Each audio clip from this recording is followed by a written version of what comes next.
going to do a brain episode, wrap it out, and this one's going to be pretty nice. I have not interviewed a rapper in a while, and I actually got one right here, which stupidly, being the stupid one, I can sometimes be. I forgot his name. So introduce yourself out there, random one. My name is Dom from D&D. I'm a Canadian rapper out of Calgary, Alberta, Canada, and I've been rapping for about 6 years. Oh wow, 6 years. That's a Yeah, long time. yeah. Mm. And that explains your accent then. Yeah, yeah, except I'm not saying A at the end of every sentence I do. Oh, okay. I was like, I was okay. I'm stuttering now. Okay. Let's get into some action, shall we? All right. So, this part of this little Q&A we have, I kind of want to know your little backstory about yourself because you're new to me and you're new to everybody.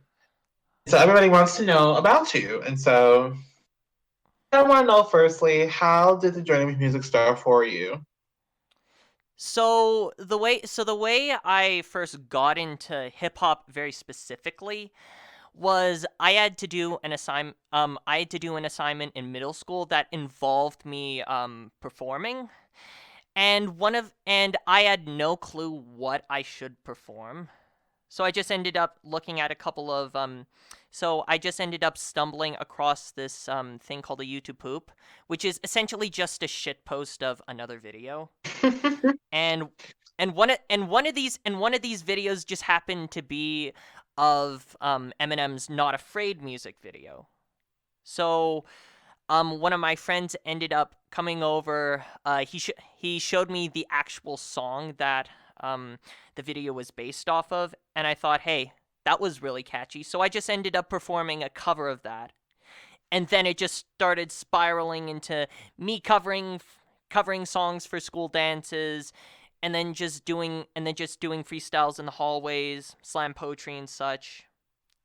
And then fast forward a couple of years to high school, I ended up putting my first debut album on my SoundCloud, and then I just kept pushing and pushing until, well, the pandemic began, and then I started working on actually improving my craft using the Making Hip Hop ciphers, and I've just been pushing ever since. Oh wow, that's good. That's good. Keep up that grind. I love what you're doing. Thank you, thank you. I really appreciate it. And I'm so, blown away that all this started from a little assignment you had to do in school, and now you're a full-blown rapper. I mean, that's really amazing to see. And Yipper. Yeah. It's mainly because of the it's mainly hats off to everyone who said, "Hey, you're actually good. Hey, keep it up. Hey, there's a little thing here that you might want to tweak, but other than that, you're good." You know? Cuz without definitely. yeah, because without them, I probably wouldn't be here, let alone at the level that I'm currently at. So, hats off to them. Mm. Hats off to y'all too. All right. All right, I see how this goes. All right. So what was the trigger point that made you decide to get into music? Are we talking music in general or just hip hop? Like music in general, but you can also include hip hop if you want. Okay. So as I've said, the trigger point in hip hop was just my friend showing me the music video of Not Afraid. But if we're talking about music in general, it's kind of been with me all my life. Specifically, whatever would play on the radio when Linkin Park and Daft Punk, those artists, that was mainly because of an influence my father had. He listened to a lot of EDM based EDM based music. I I don't know exactly where that came from, and also ended up getting a bunch of DVDs from you've heard of Anna Music, right? And music. Sort of, but not really. Yeah. So well, anim music, all it really is it's just what would happen if musical instruments were sort of animated in a way, and they would just contribute a very specific part to a song. I would just watch those endlessly and just keep listening to them, and then it would just spill over into songs on the radio. I would try and picture how each part would play. And then I just ended up getting into a little bit of EDM, a little bit of stuff you'd hear on the radio, um, and a little bit of Daft Punk, a little bit of Linkin Park. I would just listen to how each part of the song would feel, you know? Yeah, I definitely feel that a lot. I come from a community of recording artists like yourself and musicians like yourself, so I definitely feel where you at. That's Definitely good to do. hear. Yeah. And following on your background, now you introduced yourself with your name, but where'd you get the name from? That's so original. Where'd you get it from? So the first part of my name, Dom, is an acronym for my real name, which I'm not going to say because I don't want to dox myself. But the D&D part was actually supposed to be part of a rap duo I was supposed to form with my friend in middle school, but we just ended up having a falling out, so we just went our separate ways. I just kept the D&D bit. And I knew that, hey, there's a lot of people that go by DOM on SoundCloud, on Spotify, wherever. So I just wanted to say, hey, why not be specific? Why not say D.O.M of DnD, where D&D would be my quote unquote collective or record label run by myself, you know?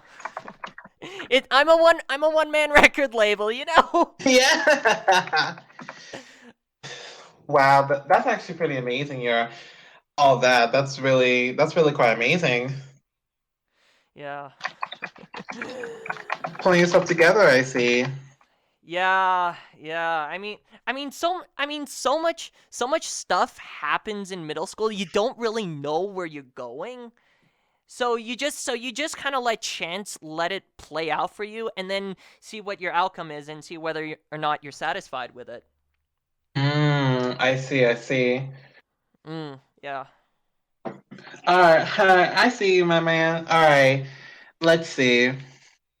What is your big inspiration? What inspired you to become a musician in the first place, or to even like hip hop? Um. Okay. If we're so there's a bunch of inspirations that I look to when it comes to hip hop in general. My biggest inspiration is Eminem, particularly when he was making his Marshall Mathers LP 2 up to now with his new music to be Murdered by Side B, primarily because he was the one who really got me into hip hop. But then there's also other artists like I don't know if you've ever heard of King ISO before. He's brand new. He's brand new. I've never heard of Yeah. him. King ISO was actually signed to Strange Music last year, and I think he's supposed to be replacing Tech 9 next year because Tech's gonna end up just taking a back seat to Strange Music so he can help up and coming artists. So King ISO is one of the inspirations for hip hop, saying that, hey, if I can make it, so can you. You know? Oh wow. Yeah, he's come from a very similar place as Eminem, where both of them started out as battle rappers. Both of them have had a couple of issues with the record labels. With M, it was I forget the name of the record label he did before Shady, but it was during his Soul Intent and Infinite days. He had a couple of issues there. Hmm. Kind of like King ISO when he was with Brain Sick Music. Yeah. Idea.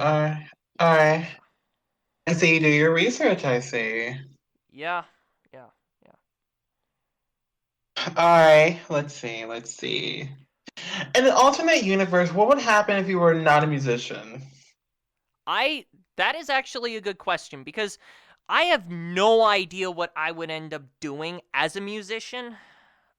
Or what I would do if I didn't end up going into hip hop. I probably would have just done something along the lines of let's playing or audiobooks, or I probably would have just I probably would just be I probably would have just been a complete nerd with just doing math or whatever. I probably wouldn't be as I I probably wouldn't be as open as I probably would be just doing just very generic let's play or audiobook type stuff, you know?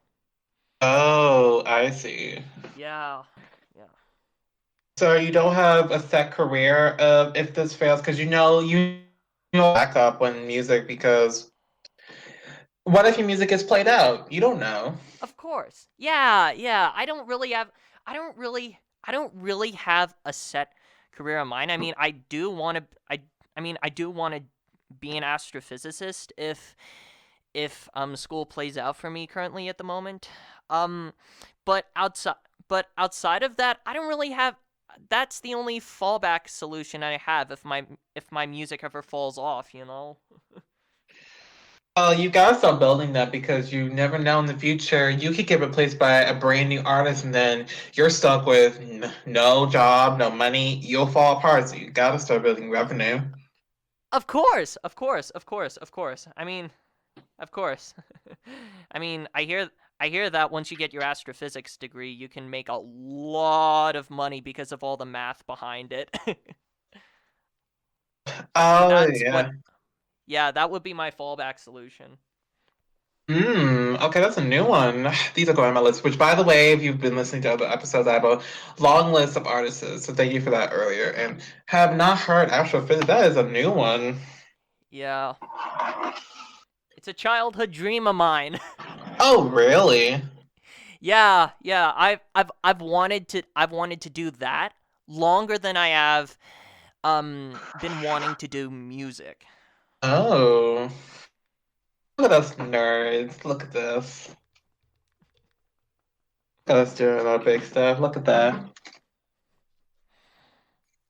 Gotta love being nerdy though. Yeah, yeah.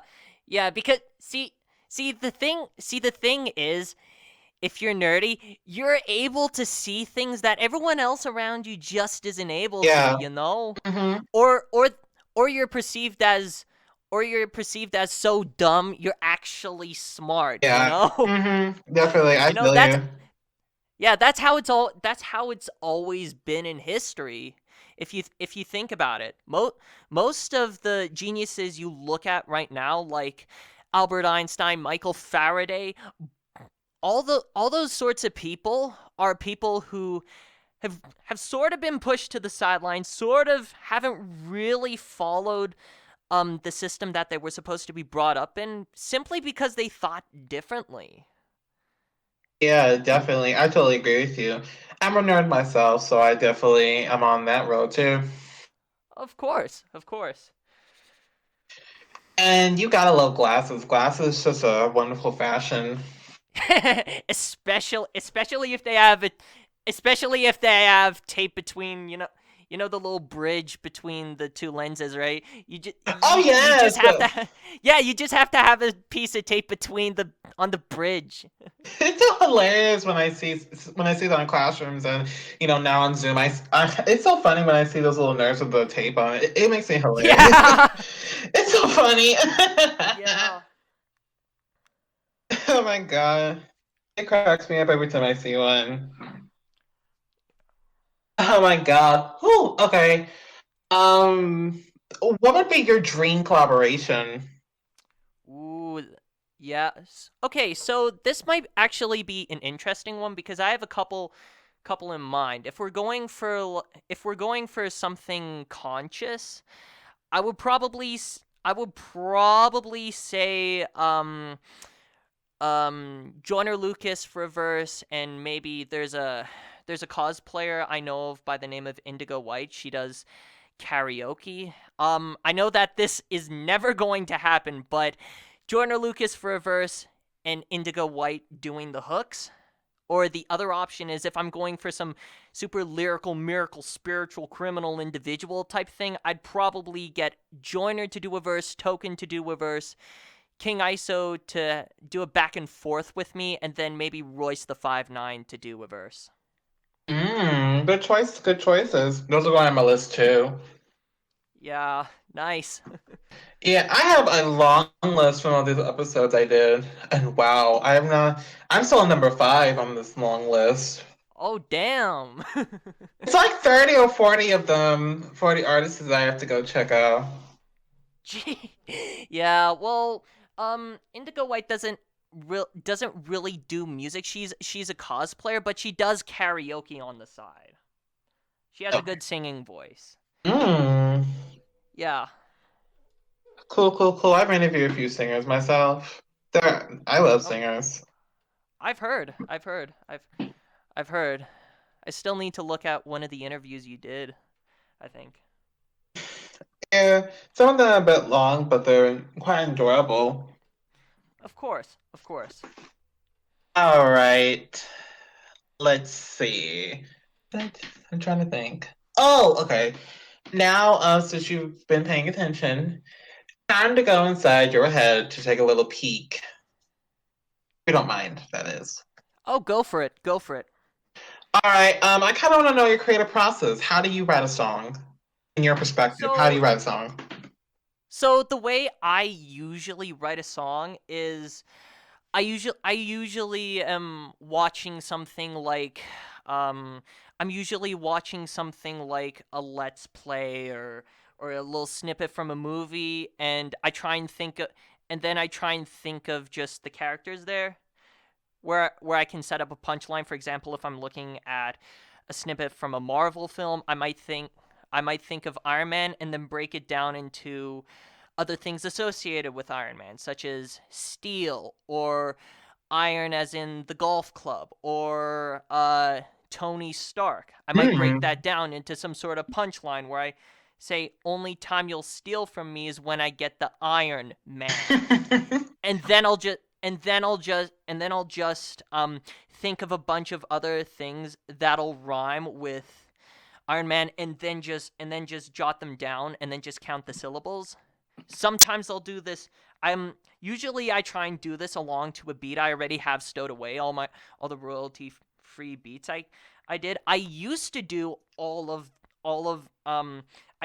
that process a cappella, but then I started to realize it isn't catchy if you just end up doing them a cappella, unless of course your angle is slam poetry, which is a very difficult angle to choose. So I just end up writing those to a beat after I have my initial punchline, and then I just do line after line after line after line after line. I try and recite it a couple times, see how long it is. If it's usually around 30 seconds, I'll try and write a little bit more, think of another punchline or a homophone that I can use. And then once that verse is done, either I'll try and sample something from maybe a let's player such as Markiplier, for example. I'll try and sample one of his things as an Hmm. interlude, and then I'll just repeat the process with another verse. Oh, I see, I see. Thanks for that little response. Let's see. And here's a good one. How would you describe the music that you typically create? Okay, the music that I used to create um was very much just saying sentences rather than just verses, you know?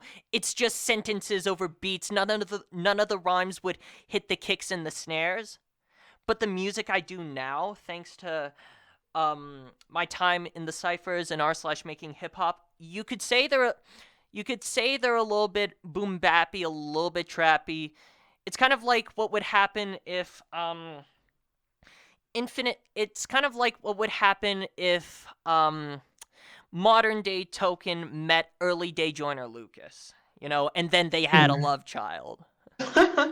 Love child. Ah, oh, that cracked me up. All right. Thanks for that little response there. Let's see. All right, time for something fun. I know you like fun.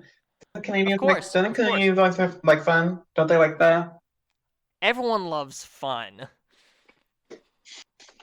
Well, you have a good point there. Okay. And I have not done this in a while, so it's been a while since I've heard a rapper in a long time. It's been a while. A Okay. while. All right. It's time for you to wrap it up, bud. Wait, right now? Right. Oh, yeah, you All right. paid attention when I say that it's time for you to do it. All right. All right. Let's go. This that Section 8 joint that make you say, hold up, whoa, yeah. This that tip the stripper, which you did give him the whole tip. Yeah, hold up, I like it like VW Golfs. No more and no less, huh? Pops told me keep working, never jot a verse in. Yeah, Mom's told me just keep it calm, never stop until I spat a bar. Your bitch fine, dog, I can't deny it. They said they don't like my vibes, I told them, and their lives. Dom told me never stop until I'm on top. Indigo White told me you either like it or you don't. Indigo White taught me it's either you like it or you don't. Suck a cock. I never had to double down with my entourage. I keep making them not keep them tongue tied. Yeah, no more mics. I spit it black and the white. It's either one way or other. Motherfucker don't wanna go tussle. I've been up on that hustle when I be busting flows. Yeah. Oh, wow. Oh my God, wow. That was actually that was impressive. Thank you. Thank you. I really appreciate that. Wow. Has it been that long since I heard a good rap verse? Yeah. Yeah, or a good freestyle rather. Feels like forever since I've heard one. Like, if you've been noticing, I've Yeah. been interviewing a lot of musicians, so it's been a while since I've heard a rapper. It feels good. Yeah. Of course, of course, of course. It feels really good. To hear that, Yeah. hear this. So thanks. No problem. Glad I could help. And you've done more than that. Is this your first interview? Just asking. Is this your first one you ever done, like in history, or like just the first music one? This is the first interview I've done ever. I've Serious? done ever. What about Yeah, yeah. what I about mean, school? What about school? You never done any yeah. interview in school? No, no, not really. I mean, I've had a couple people ask me, "Oh, hey, who do you look up to?" That sort of thing, but they've never done something as formal as this. You know? Far. You're doing great, man. And I just wanna thank you for taking your time out to do this. I mean, this is honestly one of the best ones I've ever done, and so glad I get to meet another nerd because it's so hard to find good nerds. Of course. Of course. Not many good rappers are nerds out there anymore, you Yeah, know? yeah, it's good to have people like you. Of course, of course, of course. Glad I could help. That could help. That's funny. All right. Yeah. Let's see. Okay. Now here comes your part where you do a kind of like end credits. I was gonna say extra, but it's end, where you get to say a few words, advice out there, or like shout outs, anything. Okay, so I am currently working on a project called Mark 10 stylized MKX, and each track is supposed to represent an album I've previously released up until now. I've got a couple of things sorted out with Antarctic Giraffe from the RJB collab Discord. I may or may not. I have a single currently out right now called Thompson versus Kaufman, featuring producer by the name of Bugger and and a member of a Toronto group called the Lakeshore Disciples. One of their members is on the track with on that single. As for shoutouts, I'd like to give a big thanks to Dali Soul for giving me the advice of it doesn't matter how creative or it doesn't matter how creative or lyrical your lines are. Um, if it doesn't sound good, it's probably not gonna be a good song. So, hats off to Dali Soul, good friend of mine from high school. I took a lot from him. We Mm. may or may not be we may or may not be releasing a collab by the end of the month. I still need to work that out with him. And also a big shout out to the homie in big shout out to Indigo White as well, because you if you ever get a chance to pop by any of her live streams or watch any of her videos, you'll get the impression from her where it's like, this is where she's like, this is what I'm doing. If you don't like it, move on. That sort of thing that's supposed to give you a good foundation of not being easily swayed by anything and standing your ground even when the going gets rough. So big shout outs to her for teaching me that. Um and also for any other artists who are listening, I've got 3 words for you. Okay? Consistency is key. If you have a very consistent schedule of when you're going to release something, as well as the sort of collective you can get to where there's always a fixed schedule, like with the weekly ciphers and r/making hip hop. Go for it. Go for it. Always get yourself a consistent schedule of when you're going to release something, when you're going to record, when you're going to write, if you have the time, of course. Because then that way you'll be able to get more efficient feedback. You'll be able to think of more creative things as quickly as possible and as efficiently as possible. Mm. That's some good advice. I'll take it down. I'm just kidding. I'm just kidding. But No worries, no worries. Anything to help us grow, am I right? yeah, definitely. Definitely. I agree 100%. Listen to this man, seriously. Okay. Yeah. Yep, do it. Okay. And y'all know me, make sure to follow social media. You can also Google us, Rap It Out Podcast, and everything's Rap It Out Podcast on Twitter, Facebook, Instagram, YouTube. I know, all of it. And listen to his music, seriously. Yeah. You'll find Or, me you'll find me under D.O.M of DnD on Spotify. oh, nice. Nice, y'all know he's nice if he's on Spotify. And if you don't do it, he's gonna murder you. Not like I want to, but if my back's against the wall, you know what's coming. Yeah. So y'all watch out and y'all check out his music and just a little update for everything. A big surprise is coming. A big surprise coming for everybody. Yeah, watch out for that and watch our social media and follow us. Big surprise coming. Big surprise, y'all. So excited Yeah, for it. of course, of course. And y'all have a good one and stay tuned and make sure you guys watch all the other episodes and get ready. Something big is coming your way. All right, y'all. Have a good one. I will see you soon. Bye, y'all.